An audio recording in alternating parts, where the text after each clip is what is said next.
Grandir avec une mère toxique, c'est la douloureuse expérience de nos invités cet après-midi. Elle m'a pourri la vie pendant des années, des années, des années. Toute son enfance, Laura s'est sentie rabaissée par sa mère. Je me faisais tout le temps gronder. Elle s'en prenait principalement à moi, à me rabaisser en public. C'était sa façon de me montrer son contrôle.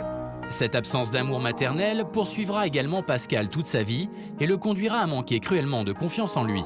Elle disait toujours, tu es la honte de la famille, t'es un bon à rien, t'es feignant, t'es sale, enfin t'as tout quoi. Vous vous rendez compte? Je suis humilié. Renée, elle, va mettre des années à comprendre que sa mère est comme un poison pour elle. Le réveil sera brutal. Je travaillais à la perception, ça ne lui plaisait pas que je travaille. Elle écrit au percepteur pour dire « Je pense que ma fille est déprimée, elle me fait perdre mon travail ». C'est un couteau dans le cœur. Three little birds sat on my window, and they told me I don't need to worry. Maybe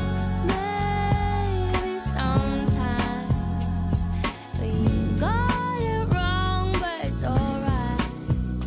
The more things seem to change, the more they stay the same. Bonjour, je suis très heureux de vous retrouver. Cet après-midi, nous allons parler d'un sujet un peu tabou, celui des mères toxiques. J'utilise cette expression volontairement car il est très difficile d'imaginer qu'une maman qui, a priori, est là pour sécuriser son enfant, le protéger, l'entourer de tendresse, puisse lui faire du mal, le rejeter, voire l'humilier. Les trois invités que je reçois aujourd'hui vont nous raconter l'histoire d'un lien qui ne s'est pas forcément tissé entre eux et leur mère et les conséquences que cela a pu avoir dans leur vie, notamment comment se construire quand on ne se sent pas aimé enfant, comment remettre en question le comportement de sa propre mère, est-ce qu'on peut excuser le manque d'amour, pardonner. Alors évidemment, on ne fera le procès de personne puisque les témoignages que vous entendrez aujourd'hui sont des ressentis d'enfants qui n'engagent que nos invités. Évidemment, il n'y a pas de débat quand c'est un ressenti. Donc merci à tous les trois d'être là. Laura, pour qu'on ait une image, une idée de ce que vous avez eu à traverser dans votre vie, est-ce qu'on peut donner un exemple, une phrase, quelque chose que vous avez entendu enfant? Alors, la chose qui m'a le plus choquée, je pense, de ma vie, c'est lors d'un malheureux accident de voiture avec ma sœur. À l'âge de 19 ans, elle en avait 20. Elle s'en est pas tirée, moi oui. Et puis ma mère m'a dit, quelques mois plus tard, que j'aurais dû mourir à la place de ma sœur. Alors c'est choquant, évidemment. Quand on l'entend, on verra comment vous l'avez vécu à ce moment-là, ce genre de phrase, et on remettra ça dans son contexte. Pascal, merci d'être là. Pour qu'on ait une idée de la relation que vous avez avec votre mère, qu'est-ce que vous pouvez nous donner comme image? Je peux la synthétiser très rapidement avec une phrase. Ma mère, un jour, entre autres, m'a dit et dire que je me suis écorché le cul pour faire ça. Quelle horreur. Ça, c'est une blessure que vous gardez pour la vie. Et on verra évidemment avec Pascal qui est psychologue qui est là, merci d'être là, comment des êtres humains peuvent faire ce genre de choses, quelle est leur propre histoire et encore une fois, quel genre de conséquences ça a dans la vie de ceux qui les subissent. Renée, il y a une image comme ça qui vous vient? Mais moi, ma mère, j'avais 13 ans, donc elle vient me chercher en pension et elle me dit écoute, du 14 juillet au 15 août, tu vas aller chez tes grands-parents. Je garde tes sœurs avec moi. Le 15 août est passé, elle est venue me chercher un mois après, donc une petite semaine avant de retourner en pension. Et là, je me suis sentie vraiment abandonnée parce que c'est une confirmation comme quoi vraiment je ne faisais pas partie de la vraie fratrie. Voilà.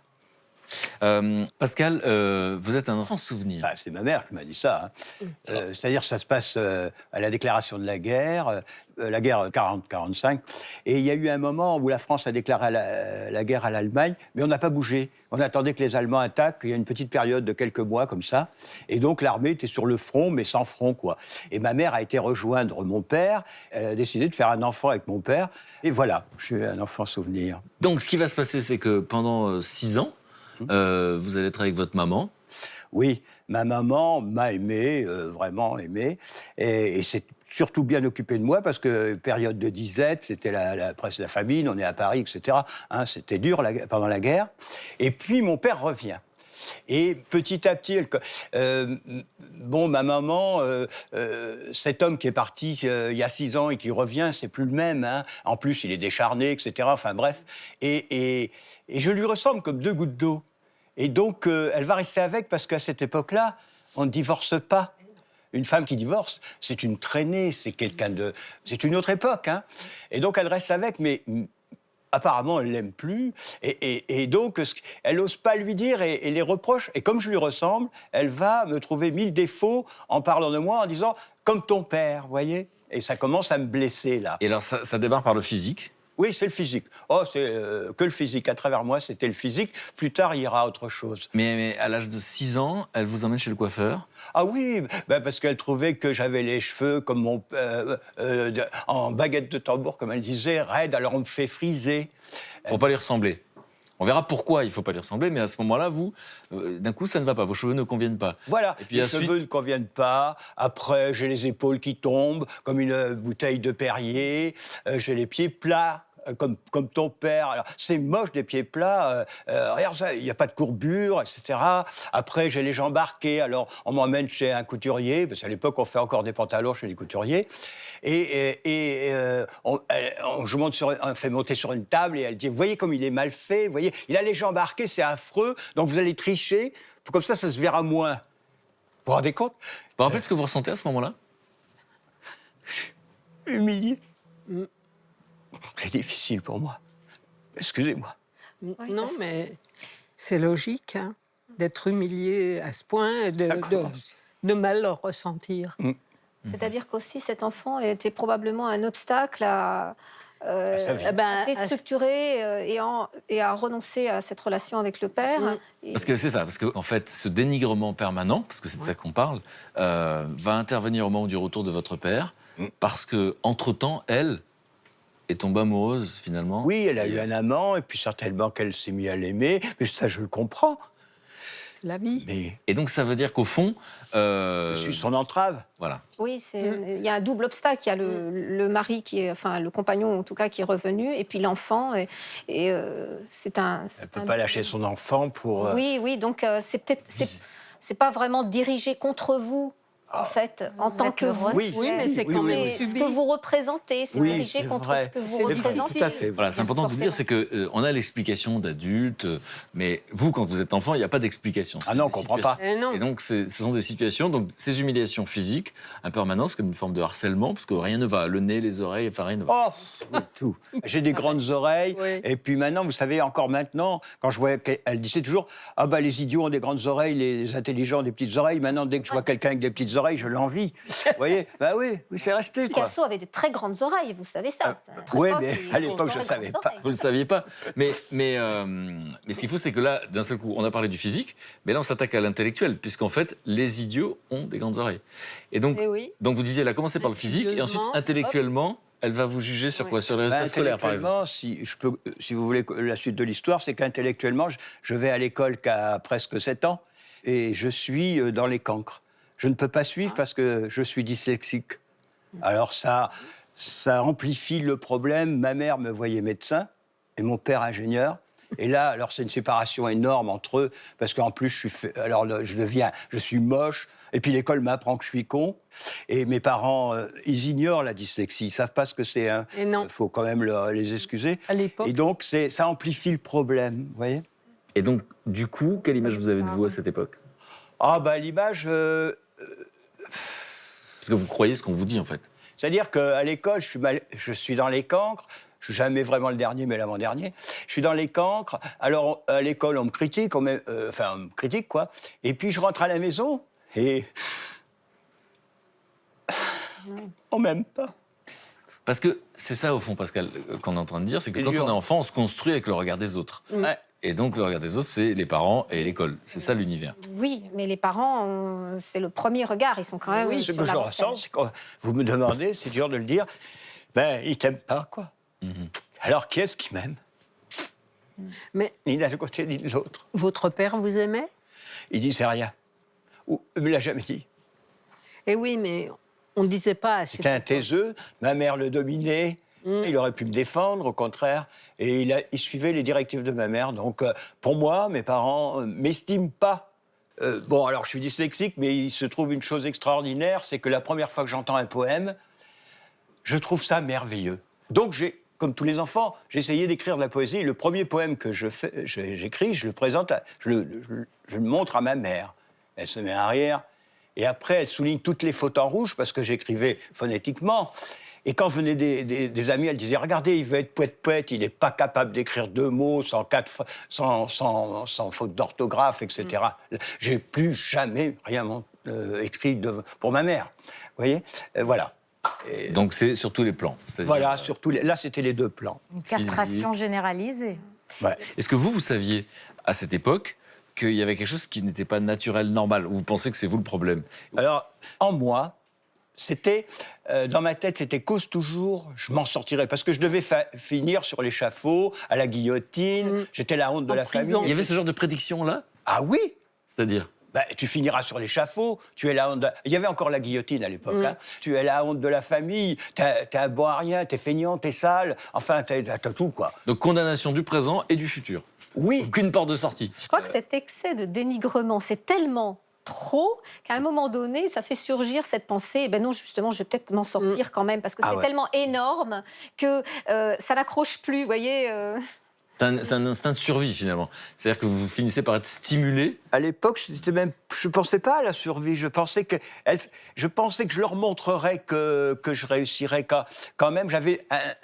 Et vous savez ça, dans ma vie, après, je voulais le transmettre aux autres, la confiance en moi, parce que j'ai eu énormément de confiance en moi quand même. Comment c'est possible? Parce que vous ne subissez que du dénigrement. Quand je dis confiance, je savais que j'allais réussir dans ma vie. Mais en revanche, à 19 ans, je ne pouvais pas aborder une jeune fille. J'avais trop honte. Je pouvais pas. Je me disais, mais elle va se moquer de moi. Je suis tellement moche et bête. Voilà, ouais. C'est une forme de réactance, de réaction à l'ampleur de ce dénigrement, de cette violence psychologique, en tout cas. C'est souvent Alors on va parler une effectivement base. de la suite de l'histoire. Là, on était vraiment du point de vue de l'enfant. René, pour qu'on ait une vision de votre histoire, vous êtes né sans prénom.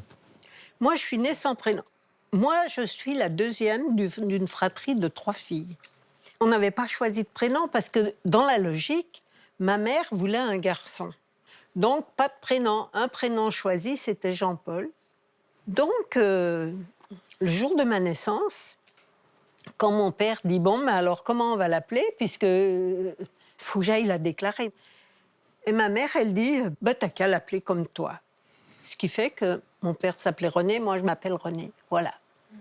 Et donc, du coup, dans cette enfance, qu'est-ce qui peut nous donner comme ça une sensation de ce que vous avez vécu? Quel genre d'image? Alors, ma mère nous emmenait partout avec mes sœurs quand on allait quelque part. Parce que vous allez avoir une autre petite sœur après. Oui, j'ai une Donc, petite vous êtes sœur 3 filles, qui a elle voulait un 2 ans garçon. et demi de moins que moi. Et on verra effectivement, on parlait de ça avec Pascal, Voilà. c'est comment c'est-il que les parents ne traitent pas leurs enfants de la même manière. Voilà. Donc, vous aviez un traitement Voilà. différent. Alors, on allait quelque part chez des amis prendre le thé.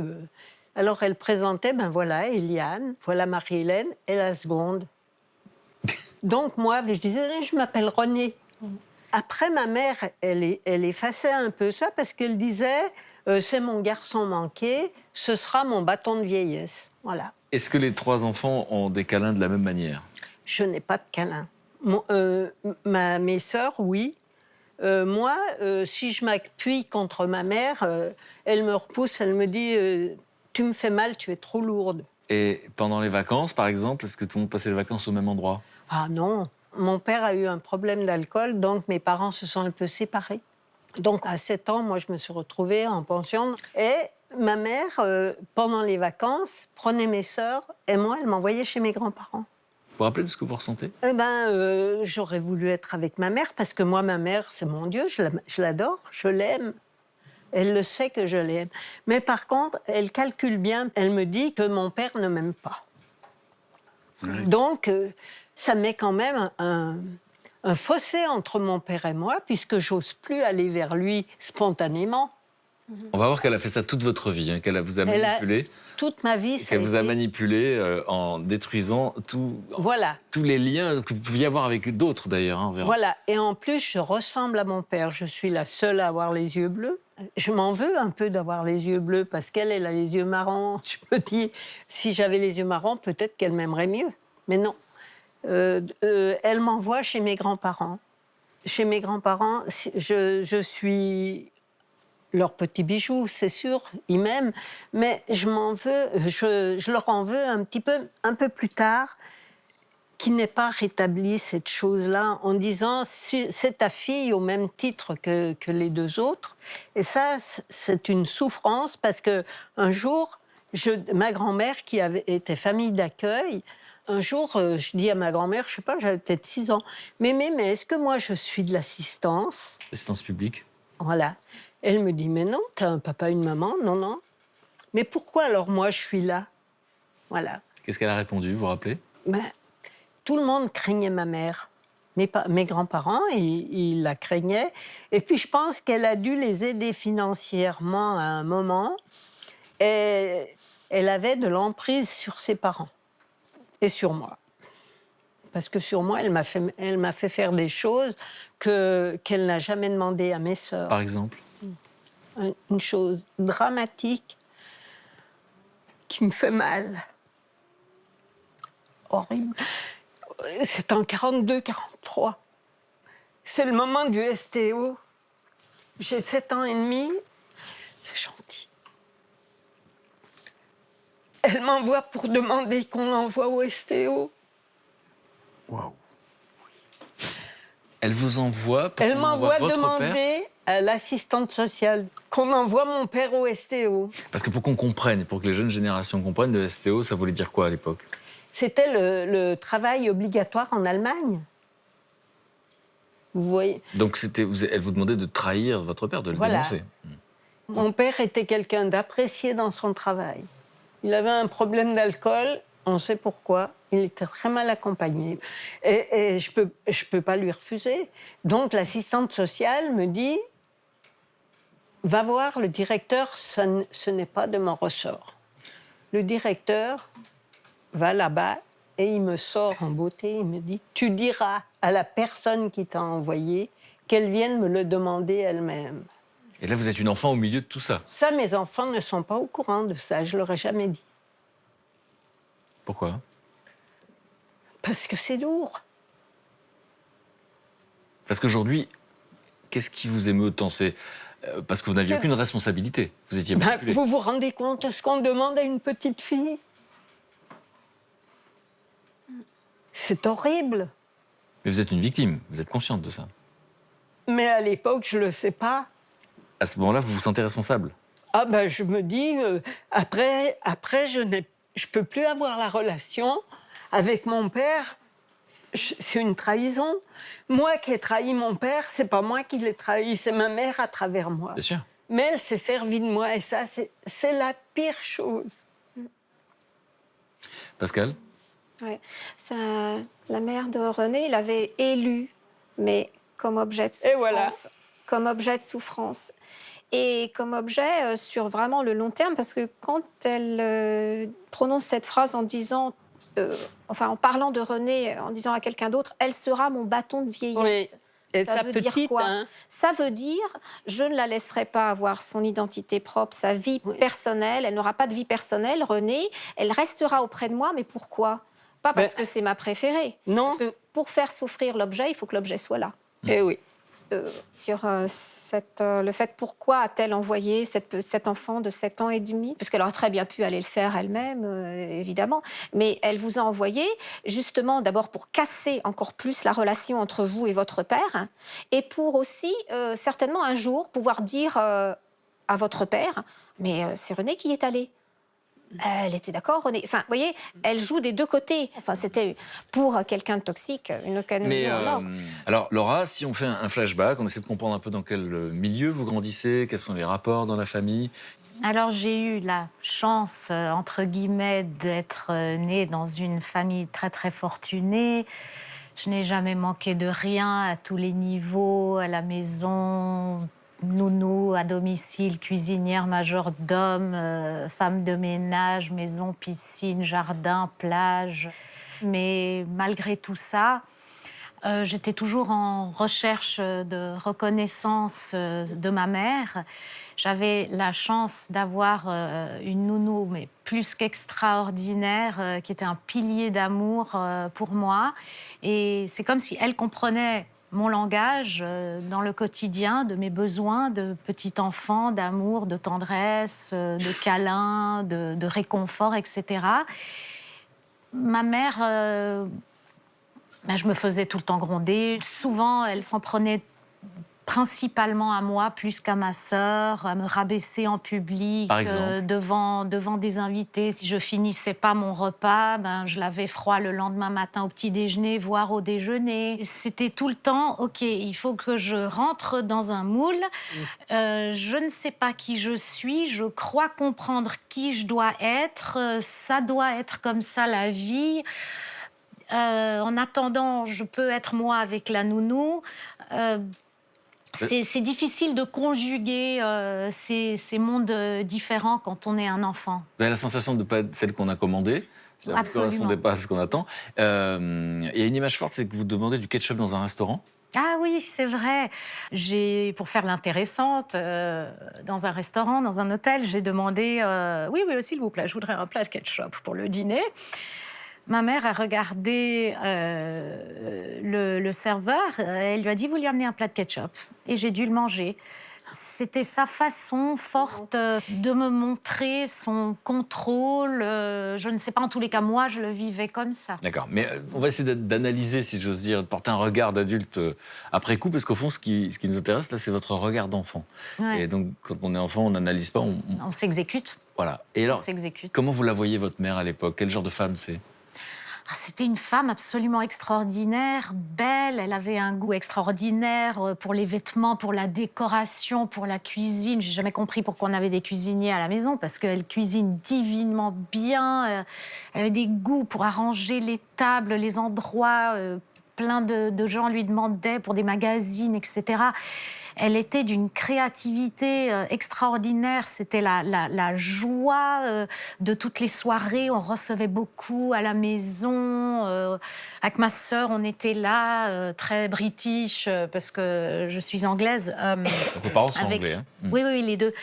Et avec mes petites pantoufles et ma sœur, et puis notre petite robe de chambre satinée à l'ancienne, on faisait la révérence, on disait bonjour. Révérence parce qu'elles aux sont invités? mignonnes. Toujours. Ma mère, c'était celle qui recevait, celle qui organisait.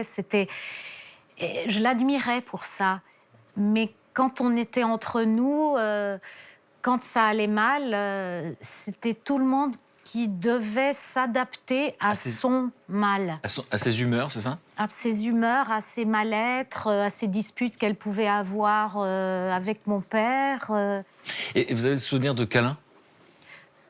Quasiment pas. Je suis sûre, honnêtement, au fond de mon cœur, je suis sûre qu'il y en a eu. C'est certain. Je les ai probablement occultés parce que j'ai choisi de mettre en lumière tous les câlins et l'amour que je recevais de ma chère et tendre nounou, et les regards et l'amour extraordinaire silencieux que je recevais de mon père. Pascal, vous êtes psychologue, qu'est-ce que vous entendez dans ce que nous raconte Laura? Alors, le mot « on s'exécute » qui est répété déjà plusieurs fois, ça veut dire effectivement l'enfant se sacrifie sur l'autel de cette relation à laquelle il ou elle essaye de s'adapter. Le problème, c'est que cette adaptation que produit l'enfant n'est pas bonne, ne marche jamais, n'est pas suffisante, ou elle est à côté, elle n'est jamais reçue comme une bonne adaptation, puisque par principe, il ne doit pas donner la bonne réponse. Est-ce qu'on peut dire quelque chose, Pascal, sur... Finalement, on a 3 histoires, 3 types de maltraitance, des milieux différents, des générations différentes. Et pour l'enfant qu'on est, finalement, qu'est-ce qui se joue dans cette enfance? De quoi un enfant a besoin? Alors, lorsque ça intervient dans le tout jeune âge, entre 0 et 3 ans, très très vite, lorsqu'il y a par exemple de la négligence, ça peut avoir des conséquences très graves, même au niveau cognitif, au niveau de la motricité, au niveau du langage, des troubles du sommeil, il peut y avoir de l'énurésie, enfin des tas de choses, des conséquences lourdes. Il a même été démontré, par exemple, que chez les enfants maltraités les bébés donc qui subissent une forme de maltraitance. Il y a une étude de 2004 qui montre que le corps calleux, qui est cette commissure qui unit les deux hémisphères du cerveau, était plus petite chez les enfants ayant subi ce type de maltraitance, et avec toutes les conséquences, parce que c'est ce qui fait la connexion entre les deux. Et pour qu'il y ait résilience, pour qu'on conséquences très puisse lourdes. se sortir de ça, il faut qu'à un moment donné, il y ait des gens sur le chemin qui vont finalement compenser, qui vont donner de l'affection.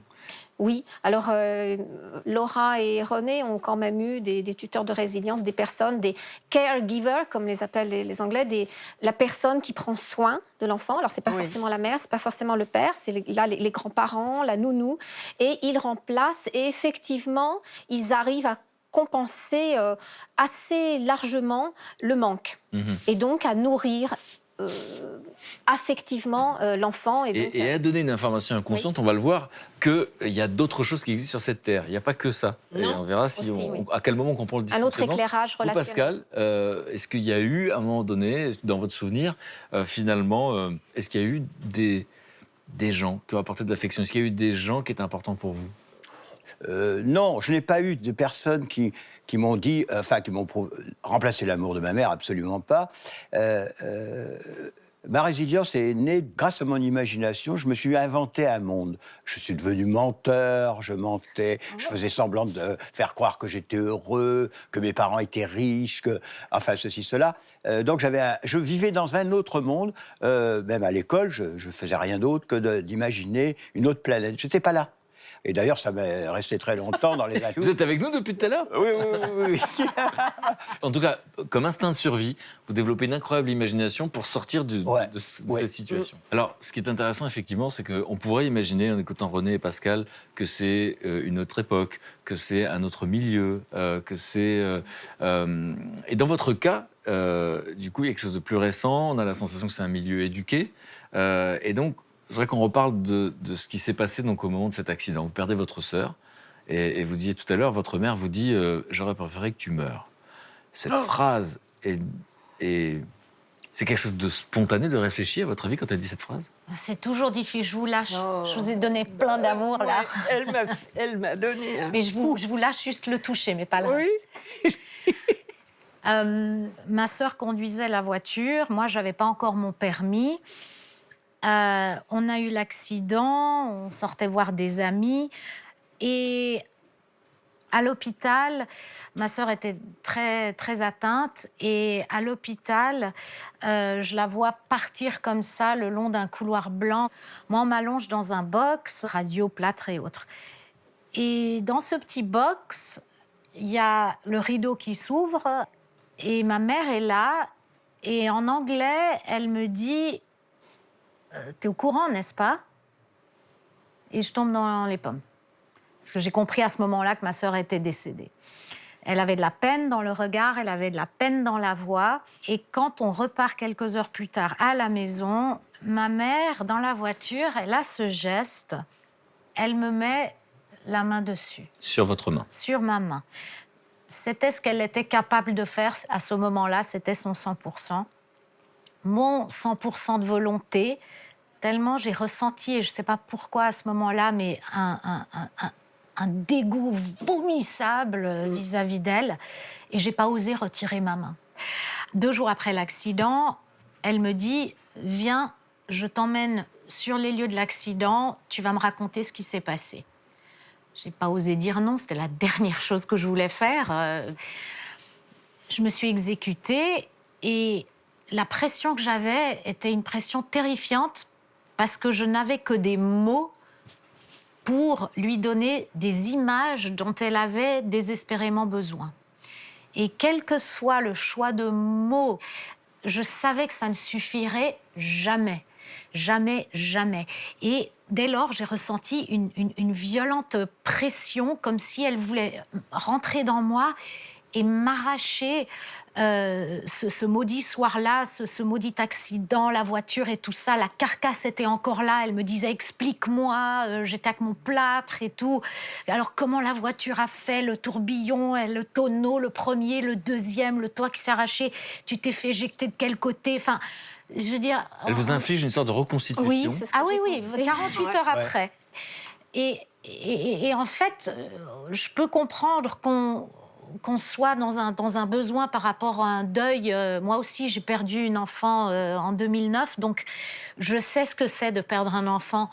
Mais elle n'était absolument pas consciente du triple et quintuple et milluple poignard qu'elle m'infligeait.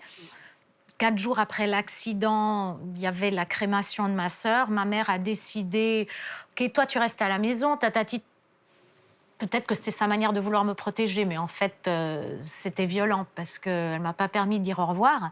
Et donc, pour moi, c'était une fuite en avant. Je retourne à l'Uni. Et 6 mois plus tard, on se retrouve donc en été en Suisse, à la montagne. Et elle me dit un matin, j'ai eu un rêve. Ta sœur Ève était dans le rêve. Elle m'a dit que c'était pas elle qui conduisait, c'était toi. Elle dit la vérité, tu me mens. Voilà, on y Tu arrive. me mens et donc je veux savoir la vérité. Moi qui ai passé mon permis de conduire à 40 ans, je peux vous dire, voilà.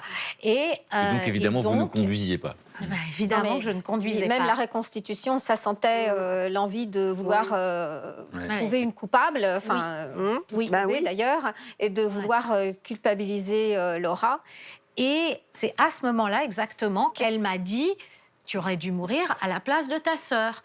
Est-ce que vous vous rappelez de ce que vous ressentez et de ce que vous pensez quand vous entendez cette phrase qui est terrible? Alors j'avais développé justement, c'est pour ça que je parlais du triangle entre l'amour et la toxicité. C'est que cet espace-là, en fait, moi je l'ai rempli par ce que j'appelais mon Fort Knox. J'avais cette capacité extraordinaire de m'anesthésier. Je pense que vous avez peut-être eu Oui. ça. Ben, On devient, mais alors des ça pros de- de l'anesthésie. C'est-à-dire Mais C'est c'est-à-dire, indispensable. le meilleur moyen de ne pas souffrir, eh ben, on s'extirpe de la situation. Donc vous entendez cette phrase et vous ne la- parce qu'aujourd'hui, vous avez vu, on est tous je choqués. suis dans l'anesthésie Vous êtes- absolue. J'étais en plein syndrome du survivant. J'avais cette pression. C'est-à-dire au culpabilité d'être quotidien. survivante, en plus. Absolument. Ce qui est- Mais avant cette phrase, déjà? Ah, mais oui. Absolument. Tout de suite. C'est Je voulais rire, vivre. J'étais pas du tout prête à aborder de un mon deuil. Bon, j'avais amplement aucune place pour faire. À la maison, il y avait qu'un seul deuil, c'était le sien. En tout cas, moi, je l'ai vécu comme ça. Donc tout ça fait que j'avais cette capacité absolument extraordinaire de m'anesthésier. Et j'avais d'un côté le Laura pilier d'amour, mais la nounou était partie. Elle a été congédiée du jour au lendemain. Je n'ai même pas pu lui dire au revoir après l'accident. On vous a pas laissé dire au revoir à cette femme qui vous avait donné de l'affection. Non, jamais. Et, mais je l'ai retrouvée, je lui ai dit au revoir avant qu'elle monte au ciel. Il y a 1 an, j'étais souvent avec elle. Enfin, bref. Et donc, de l'autre côté de cette anesthésie, il y a le pilier d'amour et de l'autre, il y a cette toxicité. Et en fait, ça marche de faire ce barrage, mais c'est pas viable. Est-ce que vous avez encore cette possibilité de Fort Knox? Oui, je pense que cette capacité, on l'oublie pas. J'ai demandé cela parce que moi, je l'ai gardé alors à 100%. Ah oui. Je peux me carapassonner quand je veux pour me blinder. On peut m'attaquer tant qu'on veut, ça ne me touche pas. Et vous, René, C'est vous terrible. disiez, vous avez compris cette notion de... voilà, quand on vit de la maltraitance comme ça en continu... on occulte beaucoup de choses. Il faut les occulter. On devient Parce que caméléon. c'est une question de survie. Ouais. Par rapport à mon père, je ne pouvais plus aller. Je ne sais même pas si ma sœur aînée est au courant. Elle a 1 an de plus que moi. Donc, elle était très proche de ma mère. Certainement qu'elle était au courant. Que votre mère vous avait demandé de trahir votre Voilà. père. Mais moi, après, j'ai occulté. Parce que je me suis dit, je ne peux pas vivre avec ça, c'est pas possible. Donc, c'est vrai qu'on se fait une carapace. Quelquefois, on a même l'air d'être pas indifférent, mais Si, si. on a C'est l'air, ça, hein. là, Oui. on donne cette impression. j'ai appris une certaine indifférence dans des comportements qu'on pouvait avoir à mon égard. Alors, est-ce qu'à un moment donné, donc, vous grandissez, donc il y a eu cette maltraitance, et à un moment où d'un seul coup, vous prenez de la distance. Donc, dans votre cas, c'est quoi? C'est le service militaire? Oui, moi, je quitte forcément, je suis obligé d'aller faire mon service militaire. C'est la guerre d'Algérie. Je suis parti pour presque 30 mois.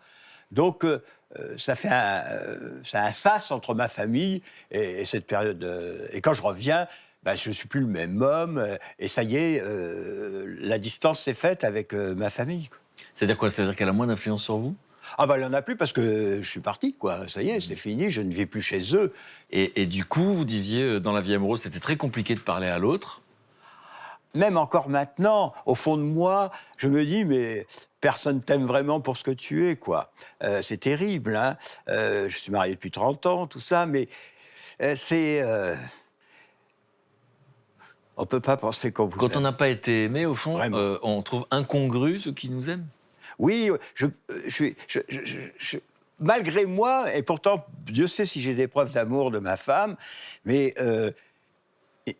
derrière moi, il y a une petite voix qui dit oui, mais elle a un bénéfice, c'est pour ça que c'est le bénéfice qu'elle aime, c'est pas toi, ta personne. Je peux pas être aimé, mes parents Faut m'ont pas pas être aimé. comme ça. Mais oui, mais c'est terrible. Et je sais bien. Est-ce que vous comprenez ce qu'il veut dire? Oh, bien sûr. que C'est-à-dire? Je comprends. Oui, mais moi, je suis passée outre parce que je suis devenue une grande amoureuse. C'est-à-dire? Eh ben, quand on marie mon ex-mari, donc, qui m'a fait une cour pendant 2 ans, il avait 8 ans de plus que moi. Donc moi, j'étais pas prête, je le trouvais vieux. En plus, il avait une moustache. Eh Moi, c'est lui qui m'a aimée en premier.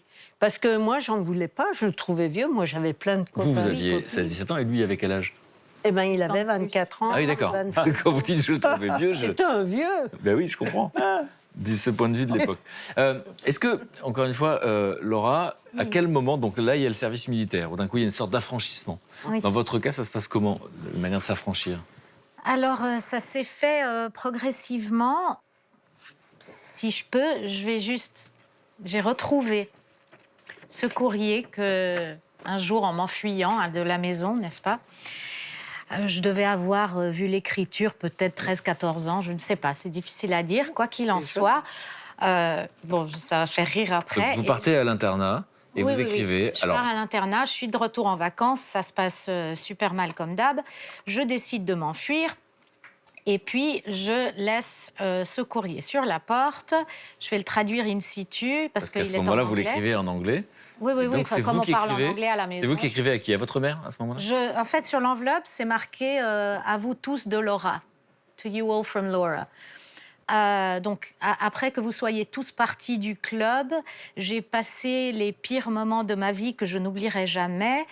Je suis partie de la maison parce que je ne peux pas rester ici avec une mère qui me traite comme une, excusez-moi, mais salope, menteuse, dit qu'elle s'en fiche si je dors sur la route avec les rats et les cafards, dit que je suis une cochonne et qu'elle me battra jusqu'au bout et que et elle s'en fiche royalement ce qui m'arrive.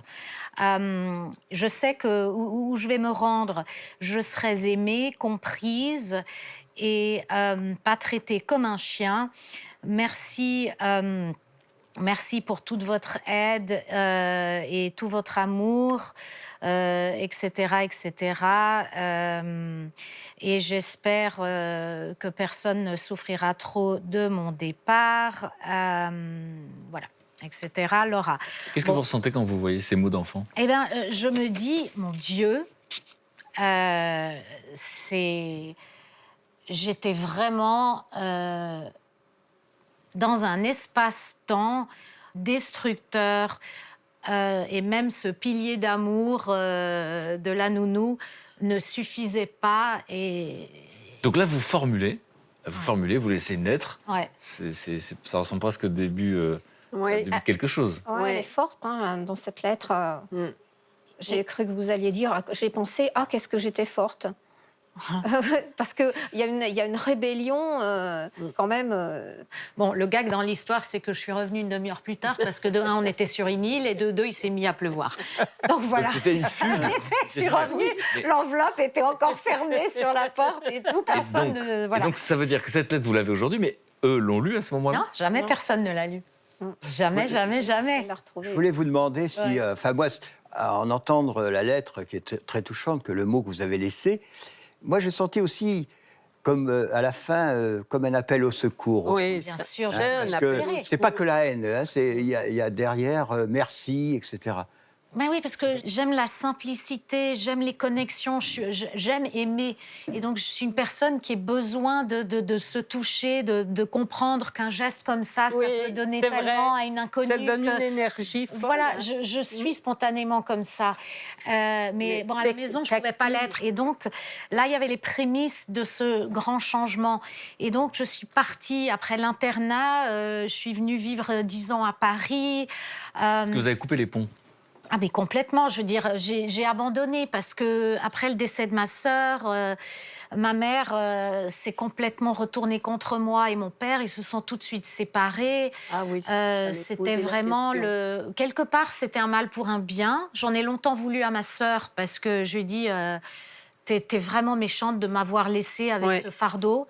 Et puis voilà, donc je suis tombée très très bas, j'étais boulimique, en dépression, je pesais 25 000 kilos de plus que maintenant. Enfin, j'ai vraiment vécu un passage difficile avec d'énormes boulets que je traînais, oui. Et le fait d'être loin de ce foyer-là, de ce foyer Ouais. de violence, vous le viviez comment? Vous aviez l'impression d'avoir tourné les talons? Ou est-ce que finalement il y avait toujours des pensées qui vous reliaient? Mais je pense qu'il y avait toujours un espoir d'amour. J'avais un petit frère et une petite sœur qui sont venus 8 et 11 ans plus tard, des mêmes parents donc. Je les aimais tellement. Je me suis dit, je vais... Bon, ça, c'est une faute de débutante, hein, vous allez le confirmer, bien évidemment. Je me suis dit, il faut que je les sauve de l'emprise de ma mère. Donc, je vais être la bonne mère. Alors que c'est pas mon rôle. Mon rôle, c'était d'être la sœur. On est d'accord. Et de toute façon, à distance, qu'est-ce que je pouvais faire? Je voyais régulièrement mon père, qui était aussi persona non grata. Donc, il y avait cette espèce de coupure. Et quelque part, cette coupure, elle a été bienfaisante parce que même si elle m'a obligée à toucher le fond, parce que quand on est au fond du trou, on ne peut que remonter. Exact. Eh bien, je me suis dit, j'ai quand même reçu de l'amour, je sais que j'aime, je sais que je peux aimer, et j'ai commencé tout doucement à me reconstruire dans les méandres que représente la déprime, les difficultés avec les relations, avec les garçons. J'ai eu peu de copains parce que j'avais des soucis de relations, il fallait m'apprivoiser, il fallait que je teste. Est-ce que comme Pascal, justement, c'était difficile d'accepter l'affection? Alors, On en a pas le reçu. pire, c'est pas... Non, on est assoiffé d'amour et d'affection. Mais par réflexe conditionné, à un moment ou à un autre, du moins au début, on va le repousser. Parce qu'on sait que ça va pas durer, parce que ça ne peut pas durer. Ah oui. oui. René, qu'est-ce qui résonne pour vous? Quand elle dit ça ne va pas durer, moi je l'ai entendu tellement de fois. Est-ce que vous avez mis de la distance avec votre mère, comme l'a fait Laura? Ou est-ce que finalement votre mère a toujours été présente? Ah Et je non. crois qu'elle est même responsable de votre premier divorce. Elle est très très présente tout le temps. Elle déboule chez moi à une période où, par exemple, je fais une TS. Parce que, mon mari est parti à l'armée. C'est une tentative de suicide. Tout le monde Voilà. Mon mari part à l'armée. Je suis enceinte du deuxième. J'ai 20 ans et demi. Je vais accoucher. Je suis à 3 semaines d'accoucher. Donc mon père dit écoute, tu viens habiter avec nous parce qu'en plus j'étais petitement logée. J'avais un petit 2 pièces minuscule. Donc voilà, j'avais déjà mon fils aîné, Christian, et le deuxième s'annonce incessamment sous peu. Mon mari part à l'armée. Moi, mon mari, c'est ma planche, c'est mon homme, c'est ce que j'adore, c'est ce que j'aime. Je peux pas être séparée de lui, c'est un déchirement pour moi. Et retourner chez mes parents, où je sais que ma mère, ça la défrise beaucoup que je retourne parce que bon. Et mon fils, il le sent. Christian, il sent ça. Et quand, par exemple, je partais pour aller chez le coiffeur, que ma mère le gardait, il pleurait « Je veux maman, je veux maman, je veux maman ». Il a 18 mois. Elle me disait, quand je revenais, il n'a pas arrêté de te réclamer, de pleurer. Mais il sentait quelque chose que moi, je ne comprenais pas. parce que je pensais qu'il était bien aussi. Parce que c'est pareil, ma mère, elle était généreuse pour certaines choses. Par exemple, quand mon fils est né, elle m'a offert un superbe landau anglais, la Cadillac du landau, quoi. Mais, si vous voulez, c'est toujours que du matériel. Ouais.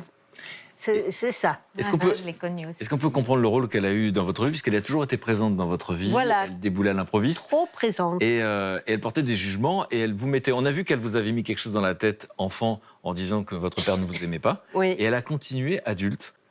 C'est-à-dire que tant que mon père a été vivant,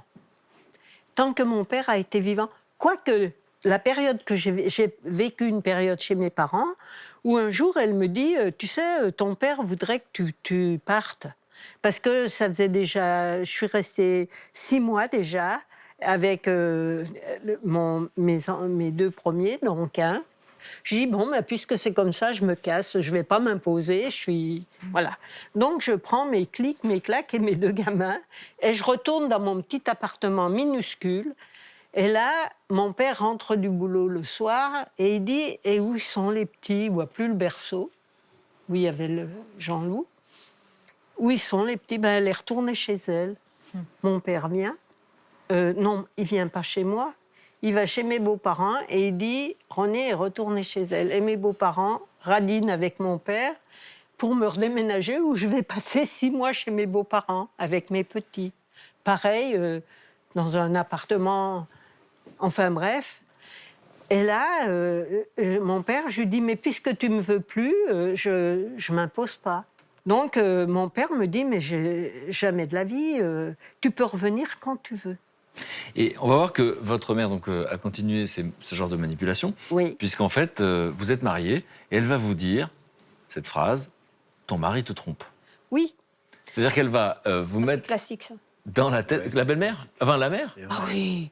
Ah bah ça, bah oui, d'aller mettre le coup près entre, Ben oui. entre sa Donc, fille et le gendre. Là, ça fait 13 ans que je suis mariée. J'ai mes 3 enfants. Une famille heureuse, une jolie famille. Moi, c'est un couteau dans le cœur. Mais vous la croyez?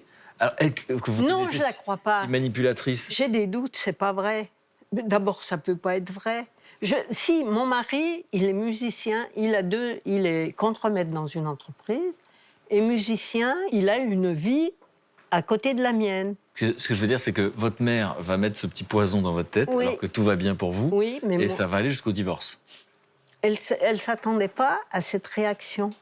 Mais moi, je suis une violente dans mes réactions, parce que je dis, mais comment... Après, mais explique-moi. Elle me dit, mais tu ferais mieux de surveiller ton mari. Je l'ai surpris avec Machin, ma voisine, avec qui on s'entendait bien, on élevait nos petits ensemble. Donc, elle met une barrière entre mon amie. Ce qu'elle voulait, c'était déjà que mon amie vienne plus boire le café chez moi ou moi chez elle. Elle avait mis une barrière entre vous et votre père. Voilà. Elle cherche à mettre une barrière entre vous et votre ami. Et elle va mon mettre mari. une barrière entre vous et votre mari. Voilà. Alors, je dis à mon mari, eh ben voilà, il paraît que ma mère t'a surpris en train d'embrasser Marlène.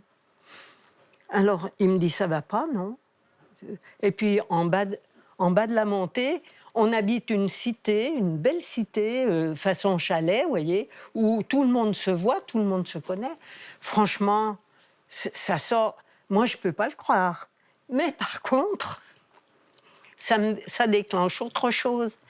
C'est que je découvre que mon mari a une maîtresse. Donc c'était pas celle-là, c'était une autre. Là, ça a été le tsunami.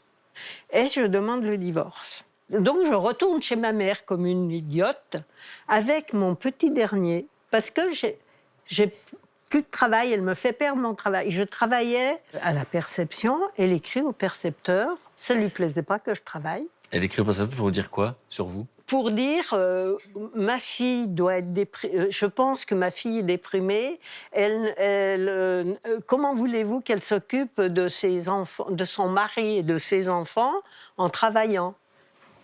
Il vaut mieux pour son bien qu'elle ne travaille pas. Voilà, exactement.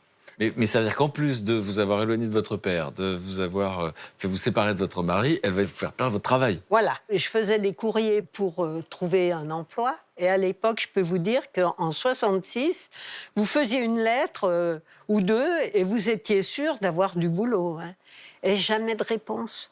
Donc, elle avait... Pourtant, je donnais l'adresse chez ma mère. Ah ben. Et un jour, mon mari me dit, ben tiens, viens faire un tour avec nous, allez, avec les enfants, ça nous fera du bien. Je n'y vais pas, je viens avec eux, mais comme c'était l'hiver et que j'avais des talons hauts comme ça, je lui dis, moi, je ne vais pas aller patauger dans la gadoue. Allez-y, moi, je reste autour de la voiture, près de la voiture. Et qu'est-ce que je vois sur la plage arrière de la voiture ? Toutes mes lettres, toutes les réponses, j'en avais écrit quelques-unes, j'avais des réponses, que des embauches. J'aurais pu être embauchée 10 fois. Donc votre mère, c'est incroyable ce que vous êtes en train de raconter. Donc vous Ouais. envoyez des lettres de demande d'emploi et vous ne recevez pas de réponse. Et vous découvrez ce jour-là qu'en fait, elle a gardé, elle ne vous a jamais donné Non. des réponses positives en plus. Elle les donne à mon mari. Elle donne les lettres à mon mari. Et c'est votre mari qui vous les donne pas? Et mon mari, il les met sur la plage arrière de la voiture. Il s'en fout. On était séparés. Oui, voilà, vous Ah, étiez déjà en on institution était à ce moment-là, séparés. c'est ce que Ah je disais. oui, Donc, vous étiez séparés. il le met. Ah oui. Bon, ben, si vous voulez, on savait qu'il y avait quand même une manigance de ma mère. Hein. Donc très interventionniste. Quel genre de mère vous étiez? Moi, des câlins, je les aime. Moi, ce sont les plus beaux, les mieux habillés. Mon mari, un dandy, toujours bien tenu. Faut que je sois fière. Ils sont beaux, il faut qu'ils soient les plus beaux. Voilà. En tout cas, vous leur dites ce que vous n'avez pas entendu. Ah ben moi, je les aime, et ils le savent. Et avec mon mari, on était très, très bisous, très, très fusionnels. Et par contre, ça casse. Alors on verra après pourquoi Parce ça qu'il y a casse. un doute. C'est-à-dire? Eh ben, comment ça se fait que... Pourquoi elle me dit ça D'accord. Laura, même question. Quel genre de maman ça a fait de vous, vous qui n'avez pas connu d'affection? Alors, j'ai envie d'être dans la rupture par rapport à cette toxicité, mais je ne sais pas finalement où elle est. Et donc, je suis enceinte de ma première et soudain, j'ai peur. J'ai peur et je me sens incapable parce que j'ai pas de vision des échafaudages que je vais lui donner. Et j'étais une maman qui voulait en fait, c'est l'image que je me suis donnée, d'être mère en même temps que d'être une bonne mère. Il m'a manqué, voilà, dans le relais, ce flambeau-là.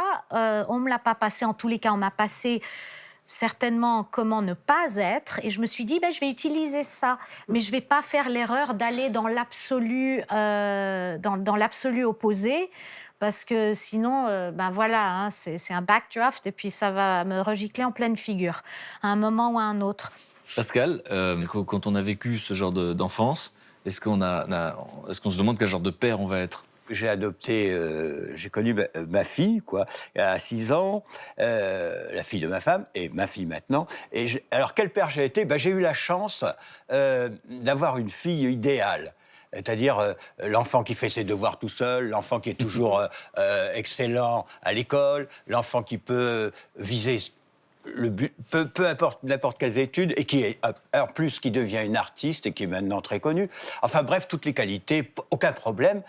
Mais je pense que si j'avais eu un enfant dyslexique comme moi, quoi, je pense que j'aurais pas été... Enfin, j'aurais peut-être reproduit les schémas de ma mère involontairement, et c'est horrible d'y penser. Peut-être pas à ce point-là, bien sûr, mais j'aurais pas été tendre. Ce que je voudrais ajouter aussi, c'est que ces mères toxiques, enfin, on appelle toxiques maintenant, comportement de ce genre de personnes, je me suis rendu compte que, et ça étonne toujours ma femme et mon entourage, je peux avoir des amis, des copains et tout ça, et d'un seul coup, je peux ne plus les voir sans problème. Même des amis. Ça y est, on se voit plus, ça me fait rien du tout. Pourquoi, à votre avis? Ah, j'en sais rien. L'indifférence. Ça tient à ce que j'ai vécu, je crois. Parce que je ne crois pas en l'humain. Je ne crois pas à la nature humaine bonne et généreuse. Je dis, on n'a pas d'amis, on a des alliés. c'est ma façon de Oui. penser à on cause est, de ce on que est j'ai toujours vécu. seul de toute façon. Je suis dur avec moi-même et C'est enfin, je me vrai, fais pas quelque d'illusions, part, hein. vous voyez. Alors si on se sépare, eh bien, c'est que ça devait être, et puis on en reverra d'autres. Vous voyez, c'est terrible hein, d'être comme ça. Ma femme ne comprend jamais. Qu'est-ce qui est terrible? De pouvoir se détacher. Je pourrais me séparer, je peux me séparer demain d'une compagne. Ça, Peut-être que c'est ce que vous croyez et que c'est pas vrai. vous avez raison. Ça fait mal. Surtout Ça fait ma femme toujours mal. actuelle. Mais je veux dire quand même, je me sépare. Enfin, j'arrive à avoir. Je rentre dans mon fort là, et puis Donc c'est une manière de se protéger. voilà. C'est-à-dire que Voilà. si j'essaie de comprendre, et après Oui, on verra c'est ça, ce que Pascal vous avez va raison. nous dire, mais c'est que quand on a finalement ceux qui étaient censés donner de la protection ou de l'affection ne l'ont pas fait, d'un coup quand on vous en donne et que c'est chouette, on se dit que ces gens-là sont puissants et qu'on est vulnérable puisqu'ils peuvent nous l'enlever. Donc vous préférez... Oui, et c'est terrible parce que ça rend pas tendre, quoi. Ça rend pas Ah, tendre. J'ai une mais femme c'est tellement altruiste. bien d'être tendre. C'est Bah oui, tellement j'ai une important. femme généreuse, altruiste, qui fait plein de bénévolat pour les cancéreux, etc. Et parfois, je dis arrête. Ça va, quoi. Oui, et je me le reproche aussi en même temps, quoi. Vous êtes dur avec vous-même donc. Ouais. Ah ouais. Ah oui. Pascal, donc quand vous entendez Pascal, votre voisin, raconter tout ça, qu'est-ce que vous ressentez? Lui, il est effectivement exigeant envers lui-même pour aussi peut-être être à la hauteur de ce qu'il souhaite être lui, déjà. Donc, c'est entre lui et lui, c'est pas forcément la reproduction d'une exigence préalable. Mais quand même, il faut préciser qu'effectivement, lorsque on n'a pas été aimé, on a du mal à s'aimer soi-même. En général, dans plus de 90% des cas, parce qu'on pense qu'on ne le mérite pas, déjà. Donc, il y a une Et première... le fait de se protéger, parce qu'il parle, Pascal, beaucoup d'anesthésie, de se protéger, Ouais. il dit c'est terrible, parce qu'il juge en plus les choses, mais il dit c'est terrible de voir que finalement je peux ne pas voir les gens d'un seul coup. Oui, mais il s'en rend compte, ça fait la différence. Hein. Il analyse ses comportements, son ressenti, ses émotions, il en est conscient et il les voit. Et ça fait la différence entre les personnes qui ne les verraient pas, parce que ça arrive aussi, qu'il y ait ces comportements et ces réflexes, mais que la personne n'en ait pas du tout conscience. Et est-ce que Ça le fait avancer de le savoir. Et on sait que finalement, dans l'existence, soit on reproduit, soit on est en réaction. Donc Renée dit j'étais une maman bisou, alors qu'elle n'avait pas connu ça. Ouais. Et est-ce qu'on sait sous quelles conditions on ne reproduit pas? On ne reproduit pas si on a eu des personnes aimantes qui ont permis de compenser la relation comme les toxique, grands-parents, qui est par quand même une vraie Ouais, maltraitance. On ne reproduit pas aussi par réaction, mais il faut dire quand même que si on prend 100 personnes qui ont subi des maltraitances dans leur enfance, la majeure partie ne reproduit pas. Alors, quel regard vous portez aujourd'hui sur ces mères que vous avez eues? On vient de décrire comment vous aviez vécu cette enfance. Est-ce que vous, aujourd'hui, vous avez une explication, finalement? Moi, je suis choqué, évidemment, par cette phrase Ah oui, moi de cette mère qui vous dit « j'aurais préféré que ce soit toi qui meurs ». Comment cet être humain en est arrivé à dire ça? Alors, quand j'ai voulu en savoir plus sur ma mère pour essayer D'expliquer ce que vous avez vécu. d'expliquer qui elle était, j'ai fait des recherches pour retrouver sa propre mère que je n'avais jamais rencontrée de toute ma vie, pour apprendre qu'elle était décédée 2 ans auparavant. Donc j'ai raté le coche. Donc je me suis dit, bon ben voilà, elle m'a donné la vie. Ça, c'est la chose la plus merveilleuse. Mais elle m'a aussi donné des exemples. Et je choisis de ne pas les suivre pour la plupart d'entre eux. Voilà. Mais je préfère voir cette perspective. Donc, ce qui vous a aidé à sous cet sortir de angle. la colère, c'est cette vision des choses en disant, elle me donne un exemple. C'est pas celui que je veux suivre, mais c'est un exemple. Ouais. Tout ce qu'on fait, tout ce qu'on donne, tout ce qu'on dit, tout est un exemple. Et mon dicton préféré de la vie, c'est de la vallée qu'on voit bien la montagne. Et donc, vous diriez aujourd'hui que vous utilisez le mot pardon, vous avez pardonné? Ah oui, oui, j'ai complètement pardonné ma mère. Et du coup, j'ai senti comme une espèce de purge indescriptible, émotionnelle, belle. Un psychiatre, un jour, m'a dit « Laura, tu vois cette tasse ? Ben oui, tout ce qu'elle sait faire, c'est être la meilleure tasse qu'elle peut être. » Et cette phrase m'a scotchée. Votre mère a fait ce qu'elle pouvait, c'est ça que vous dites? Voilà, elle a fait de son mieux. Après, moi, je peux donner de l'engrais à cette haine et cette colère, mais en fait, je mélange torchon et serviette en faisant ça. Alors, ça, c'est votre histoire, Laura. Effectivement, on comprend dans quel état d'esprit vous êtes aujourd'hui. Votre maman est toujours là. Oui. Pascal, votre maman n'est plus. Non, elle n'est plus. Bon, à quel point vous vous retrouvez dans Laura? Comment vous avez Non, pas du tout. évolué? Moi, c'est plus hard. Allez-y. Ah oui, moi aussi. C'est clair. Moi, c'est plus hard. Moi aussi, c'est plus hard. Je veux dire, ma mère, le pardon, j'ai du mal parce que le pardon, on est blessé avec des mots comme ça, des phrases comme ça, on est blessé pour sa vie. On prend des coups, quand on était enfant dans notre génération, on prenait des coups de ceinture, des claques, tout ça. Mais ça, c'est rien, ça passe. Mais les blessures de mots, C'est horrible. c'est horrible, ça part jamais. C'est marqué, c'est creusé dans le corps pour la vie, dans le cerveau, quoi. Alors, quand ma mère est morte, pour moi, ça a été un ouf. Là, oui. D'ailleurs, ma mère n'a pas voulu me voir le jour de sa mort. Elle a refusé que je vienne. Donc, je n'y suis pas allé. Mais paix à son âme, la pauvre. Elle a fait avec ce qu'elle était. Donc vous rejoignez Laura là-dessus. Elle a fait ce qu'elle pouvait. Elle a fait ce qu'elle pouvait, mais moi, elle m'a pourri la vie pendant des années. Et vous avez donc, c'est un soulagement, que voulez-vous, je ne peux pas dire autrement. Maintenant, quand j'ai plus à décrocher le téléphone en disant « Quelle vacherie elle va me dire ?» J'ai plus on va plus arriver chez elle en sonnant sur la porte et en disant « Qu'est-ce qu'elle va nous sortir comme saloperie ?» Vous savez, ma mère décède et je retrouve chez elle des piles d'agenda de toutes les années, et tous sont remplis d'horreur sur nous, sur moi, en rouge.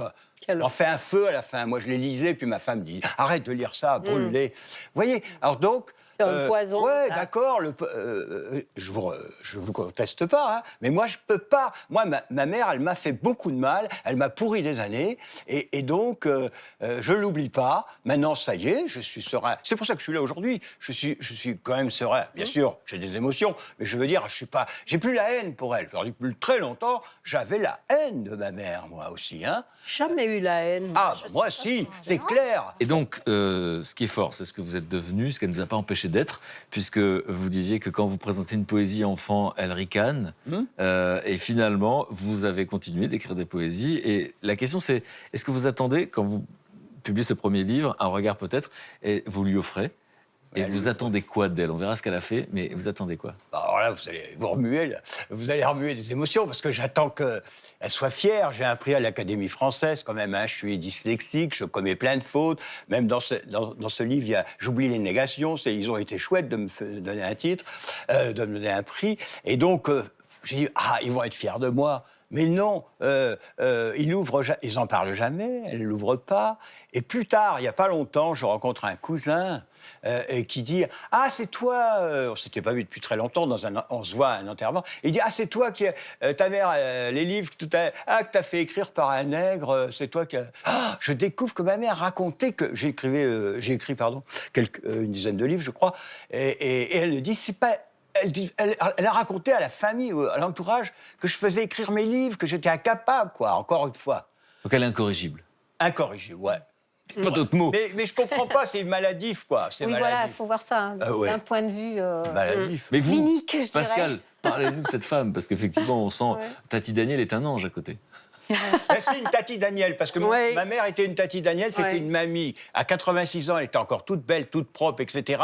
Et elle était rayonnante autour d'elle, à l'extérieur. Tout le monde pensait que c'était une superbe... Bonjour. Ah oui, une aussi. mamie Daniel. Excusez pour les Daniel. Oui, Tati Daniel, oui. Bon, et puis, la vie est quand même pleine de surprises, puisqu'il y a ce livre, L'île au commun, où il y a vos poèmes, et puis il y a ces illustrations. C'est un conte, c'est pas un poème, c'est avec ma fille, j'ai écrit avec Et ma les fille. illustrations sont de votre fille.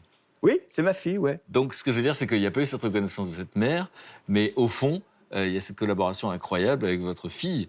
Ah oui, puis c'est une fille très très bien. Entre Laura, qui dit aujourd'hui, j'étais dans la haine et je suis dans le pardon, en tout cas, je ne vais pas m'encombrer avec la colère, et puis, si j'ai bien compris, et puis Pascal, qui dit, franchement, c'est dur, elle n'a pas beaucoup de circonstances atténuantes, elle m'a pourri la vie. Et vous, c'est quoi votre sensation aujourd'hui quand vous pensez à cette Moi, femme? j'ai pas jamais eu de haine, mais plutôt envie de vomir devant la trahison, les trahisons multiples. Donc c'est pas la colère, c'est le dégoût, une autre émotion universelle. Voilà, c'est un dégoût parce que je me dis, en fait, je me suis dit, elle me méritait pas.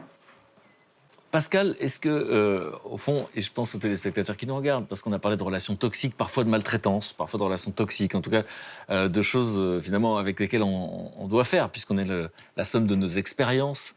Donc finalement, quand les gens voient un thérapeute comme vous, ça passe par quoi, si j'ose dire je ne sais pas si on parle de guérison, en tout cas le pardon, sortir de la colère, comment on s'y prend? Quels conseils on peut donner au fond?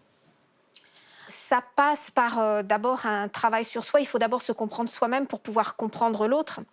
Et puis, on peut le comprendre et l'accepter, comme Laura qui dit que sa mère a fait comme elle pouvait. On pourrait le comprendre et ne pas l'accepter, peut-être un petit peu comme Pascal, ou en tout cas laisser bien l'identité négative à ce qui était négatif. Parce que de toute façon, la toxicité, une relation toxique, c'est pas une relation bien traitante. Hein.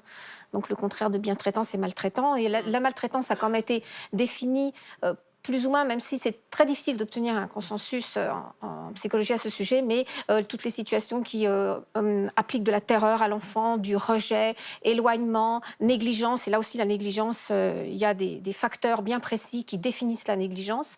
Donc on sait quand même ce que c'est qu'un petit peu que la maltraitance, même si c'est complexe parce que c'est un ensemble de choses. Sortir de la colère, à un moment donné, la colère n'est plus utile. C'est-à-dire qu'elle a d'abord une utilité et puis après, au contraire, elle passe sur l'autre versant qui est celui non seulement de l'inutilité, mais d'être elle-même toxique. Et c'est pour ça aussi qu'on va vers le pardon. Parce que c'est le chemin le plus naturel aussi, comme disait Laura en fin de compte. Bon, merci. On va continuer cette conversation. Effectivement, donc maintenant, on sait ce que c'est la maltraitance. Et il se trouve que ça n'existait pas forcément à votre époque, mais aujourd'hui, il y a des gens qui s'occupent de ces enfants, qui sont maltraités, notamment un endroit qui s'appelle SOS Village d'enfants. C'est un refuge, c'est une forme d'espoir possible, vous allez voir, pour ces enfants. Et il y a des éducatrices familiales qui acceptent de mettre leur vie de côté pour s'occuper de ces enfants. Je vous propose d'écouter leur témoignage et on se retrouve juste après.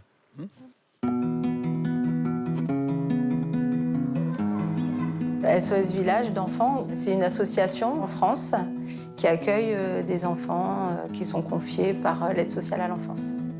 C'est un accueil dit de type familial. Ce sont des maisons où les enfants habitent dedans, généralement 4, 5 ou 6 enfants.